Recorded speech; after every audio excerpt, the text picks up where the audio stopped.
David Hamburger, here to invite you to my improvisation workshop this weekend on how to create great solos from scratch. So as a fingerstyle player, I feel like sometimes there's this dilemma where we tend to learn fixed arrangements, and the coordination involved in creating those fixed arrangements, like, you know, if it's a blues instrumental or a ragtime tune or a blues song with a cool guitar part, you know, it's so much effort to get that under your fingers that the idea of breaking that apart and improvising on it is kind of mind-boggling. And on the flip side, you know, if you get interested in improvisation and go looking for the information on that, it's really easy to get overwhelmed because, you know, there's all these scales and all these arpeggios and, oh, you're supposed to work on it in every key. And so you find yourself, you know, working on like the Lydian scale in E flat. And, you know, I always end up wondering like, well, how much am I going to use that when I play blues in E and blues in A and maybe blues in D when I'm feeling really exotic. So I've created this workshop to help you figure out a way to start improvising or improve your improvising in a way that's more systematic than just kind of listening and trying to feel your way through, but in a way that's not an overwhelming amount of information. It's just 3 simple steps to walk through the blues. And we're going to focus just on the blues in E, so you can really see how everything applies in one key. And then later, if you want to take those ideas and expand them in other keys, you'll be able to, because it's just a very simple stepwise way to start developing your ideas and your chops. So the 3 steps are really just to take the blues and look at it as a form, to take the 12 bars and kind of break it down into, you know, its 3 lines, the first, second, and third line of the blues, just the way the vocals in a blues break down into 3 lines. And then inside of that, to look at what are the landing places inside of those 3 4-bar sections, right? So where can you sort of resolve your phrases and have them sort of land with impact? And then once you've done that, then you can start thinking about, well, what scales are going to sound good to do that? And it turns out there's really only a handful of scales you need. You need a blues scale and a major pentatonic scale, and maybe the swing scale, which is kind of a combination of minor and major pentatonic, and maybe the diminished scale or an altered sound for a couple of tricky moments if you're trying to go for a more kind of uptown jazz kind of sound on the blues. But that's really it. So, you know, if you look at the 12-bar blues, it breaks down into these 3 familiar lines. And so the first line is just, you know, a bar of the 1 chord, a bar of the 4 chord, and then 2 bars of the 1 chord. So now we're just looking at 4 bars instead of looking at like a whole 12-bar thing, which is like, just feels like this huge wide open space that you have to fill up. So just 4 bars.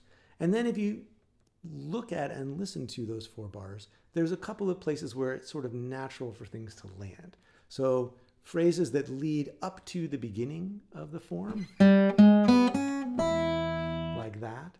That's sort of 1, 2, 3, and 4, and a 1. Really familiar kind of phrase, and you hear it in all kinds of blues playing. And there's a reason for it. It has a direction. It lands on the downbeat of the first bar of that section. So it's kind of just a short resolution into the first bar. And then when you're coming from the 4 chord,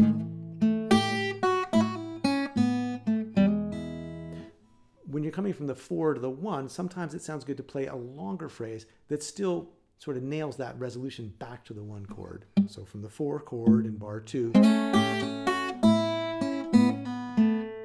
and getting back to the 1 chord. And so within those 4 bars, those opening 4 bars, the first line of the blues, we've got these 2 places to land. And so now it doesn't matter what we use to land, right? We could use a bluesier sound,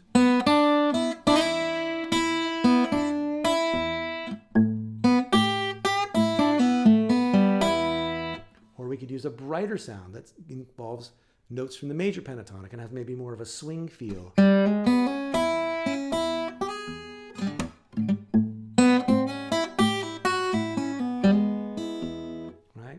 And so we could even use something to get from the 4 to the 1 that sounds even jazzier using a diminished sound. Because if you have an idea of what the chords could be doing there, and you know that kind of chord return from 4 to 1, then you can have your licks kind of reflect that.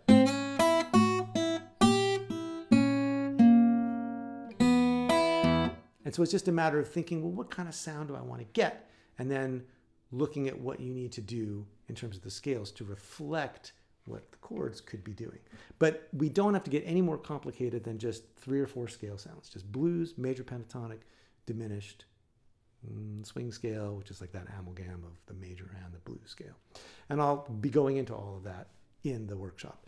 But so those 3 steps, take the form, kind of break it down into those 3 lines, look at where your phrases can land, think about sort of rhythmically where the spots are that you want to sort of land and punctuate the sound, and then make some choices about what colors you want, blues, major, diminished, whatever.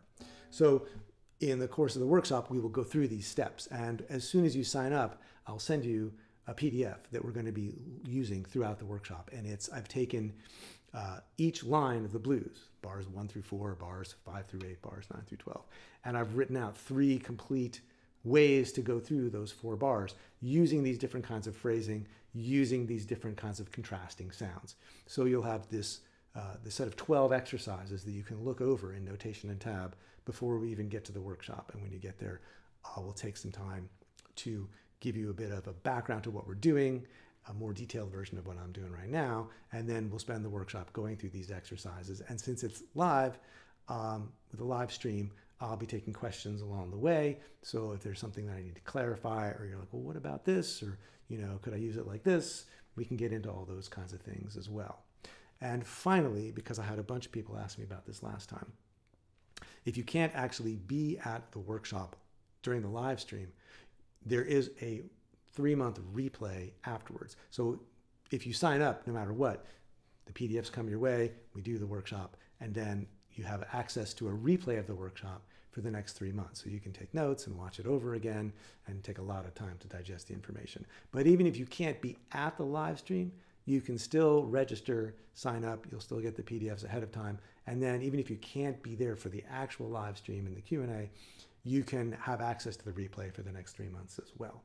So it's nice if you can be there for the question and answer thing, because I think that's a big part of the value of it, to be able to, ask your questions and post in the chat.